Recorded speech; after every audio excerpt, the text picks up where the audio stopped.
Bonjour. Tu veux arrêter de souffrir, tu veux être libre, tu veux être digne, tu veux vivre sans peur. Alors, écoute cette vidéo. Moi, c'est Rakistava Moussa, entrepreneur et étudiant passionné de courants anciens, de courants spirituels anciens et contemporains. Dans cette vidéo, si tu parles de pourquoi il faut s'éveiller. J'avais déjà fait une autre vidéo où je parle de l'éveil. Cette vidéo est comme une suite à cette vidéo, à l'autre vidéo que j'avais déjà faite. Vous pouvez repartir sur ma chaîne, vous verrez la vidéo sur l'éveil. Dans cette vidéo, je te parle de pourquoi il faut s'éveiller. Et également de comment, en tout cas, commencer le cheminement vers l'éveil. Ce qu'il faut dire, je vais vous donner 4 raisons fondamentales pour lesquelles il faut véritablement vous éveiller. Premièrement, sans l'éveil, il faut dire que tu souffres inutilement. Parce que les gens, beaucoup d'entre nous pensons que certaines souffrances sont normales. Or que certaines souffrances, c'est des souffrances que nous avons créées. Ce n'est pas des véritables souffrances. Ah, tu souffres parce que tu interprètes mal les choses. Quelque chose s'est produit, voilà, tu vas mal interpréter et puis bon, tu vas souffrir. Prenons l'exemple. Donc, je disais que on souffre. La plupart de nos souffrances sont des souffrances qui sont créées, sont des souffrances qui ne sont pas réelles. La raison pour laquelle on souffre souvent, c'est que on interprète mal les choses.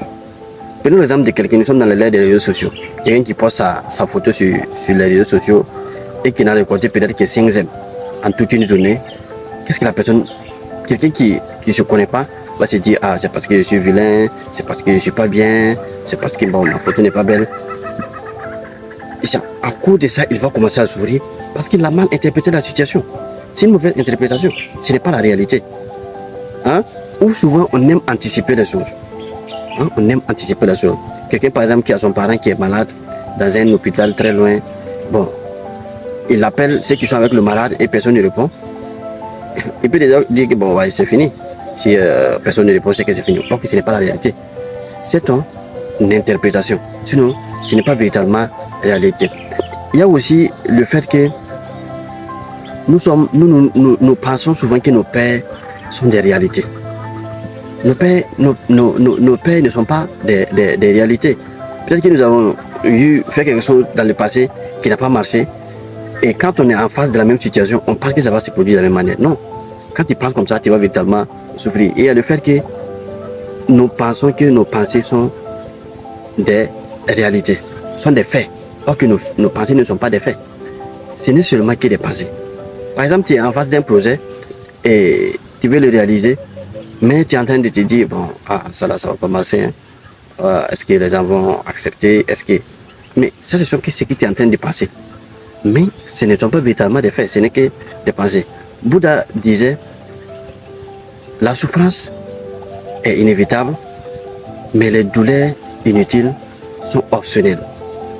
Quand il dit ça, ça a une parole qui est très très profonde. La souffrance est inévitable. Il y a des souffrances qui sont, en fait, quand on dit une véritable souffrance là, c'est quelque chose que tu ne peux pas éviter, c'est ça qui est une souffrance. Par exemple, à l'instant présent, si j'ai un mal de tête, bon, ce n'est pas quelque chose que je peux éviter. J'ai mal à la tête. Je ne peux pas ne pas sentir cette douleur de la tête là. Ou bien je suis malade, je ne peux pas ne pas sentir la douleur de la maladie. Ça c'est une souffrance réelle que je suis obligé de subir. Mais hormis ça, toutes les autres souffrances là, c'est des choses qu'on a créées. Hormis ça, les autres souffrances sont des choix. Hein? Et tu as choisi de te dire que bon, vraiment comment les gens vont me voir, est-ce que je suis bien. Tout ça c'est des souffrances que tu vas avoir parce que tu as choisi de souffrir. Tout le reste là, ce n'est pas des vraies souffrances. Deuxièmement, la raison pour laquelle il faut véritablement s'éveiller, parce que on va dire que sans éveil, tu ne vas pas atteindre ce qu'on va appeler, tu subis ta vie. En fait, tu n'es pas libre. Sans éveil, tu n'es pas libre. Tu penses que tu as le choix, tu es libre de choisir, mais en réalité, la plupart du temps, tu es conditionné par plusieurs choses. Tu es conditionné par ton enfance, ce qui t'a vécu ton enfant là, ça te pousse à faire certains choix. Ta culture, on va se dire notre ethnie fonctionne comme ça. Donc, tu es dans certains moules sans le savoir. Et tu penses que tu choisis, mais en réalité, tu ne choisis pas. Tu es conditionné par ta culture, tu es conditionné par l'école, tu es conditionné par tes peurs passées, ça te conditionne. Ça fait que quand tu es devant quelque chose qui t'a fait du mal ou bien qui t'a fait peur dans le passé, quand tu es devant face à ces choses-là, souvent tu l'évites ou bien en tout cas tu es crypté. Donc tu es conditionné. On n'a pas vraiment la liberté. C'est pour ça, si tu ne te veux pas, tu ne peux pas être libre. Et troisième raison pour laquelle il faut s'éveiller, c'est que l'éveil te donne la dignité, la lucidité et la souveraineté. Parce que si tu n'es pas éveillé, tu n'as pas de dignité, tu n'es pas souverain et tu n'es pas lucide. Parce que la plupart des choix que tu fais, les réactions que tu fais, ce n'est pas raisonné, c'est de façon inconsciente que tu le fais. Mais quand tu vas véritablement t'éveiller, tu vas voir que tu vas avoir une certaine dignité. Parce qu'en réalité, tu ne forces plus les choses, tu ne fais plus les choses pour les gens. En fait, tu ne cesses plus à satisfaire quelqu'un. Tu ne cesses plus à plaire. Tu ne cesses plus à plaire. Tu ne cesses plus à prouver. Hein? Tu te suffis à toi-même. Tu sens une certaine calme intérieure. En fait, tu contrôles. Tu as le contrôle. Et les soufis, ils disent, celui qui se connaît, se suffit à lui-même. Si tu te connais, tu te suffis véritablement à toi-même. Tu n'as pas besoin de autre chose. Quelle que soit la situation qui va arriver, tu es toujours calme parce que tu as le pouvoir. Également, et une des raisons aussi pour lesquelles il faut s'éveiller, parce que l'éveil libère l'amour véritable. La plupart du temps, quand nous disons que nous aimons, en fait, ce n'est pas véritablement de l'amour. Ce qui fait que les couples ne tiennent pas beaucoup aujourd'hui, c'est parce que ce que les gens appellent l'amour, véritablement avant le mariage ou autre chose, ce n'est pas véritablement de l'amour. C'est un mélange. C'est un mélange de besoins, parce que peut-être tu as besoin de sexe, tu as besoin de la compagnie, tu as besoin de quelqu'un pour t'aider. Et c'est pour ça que en fait, tu fais le choix parce que tu as un besoin. Ou bien tu as un manque. Hein, tu as un manque dans ta vie, tu as besoin de quelqu'un pour venir combler. Souvent, c'est comme ça. L'amour aussi est fait d'idéalisation. Et ça, c'est ce qui fait que beaucoup de couples s'ouvrent aujourd'hui. Parce qu'en réalité, la plupart des gens ne choisissent pas ou n'aiment pas la personne véritablement qu'ils ont choisie. Mais ils ont une idée arrêtée de la personne. Ils ont en fait une femme idéale ou un mari idéal qu'ils ont dans leur cerveau. Et ils ont vu en cet homme-là peut-être quelqu'un qui a un peu de traits de caractère de la personne qu'ils idéalisent. Ou bien ils ont vu à cette femme et une femme qui a des traits de caractère de la personne qu'ils idéalisent. Et ils pensent qu'elle est comme ça. Ou bien le monsieur est comme ça. Non, ce n'est pas comme ça. En fait, c'est une idéalisation. Là, donc voilà ici la raison pour laquelle il faut s'éveiller. Si on ne s'éveille pas, on s'ouvre inutilement. Si on ne s'éveille pas, on n'est pas libre. Si on ne s'éveille pas, on va manquer de dignité, on va manquer on va dire, de calme. Hein? On va pas véritablement réussir.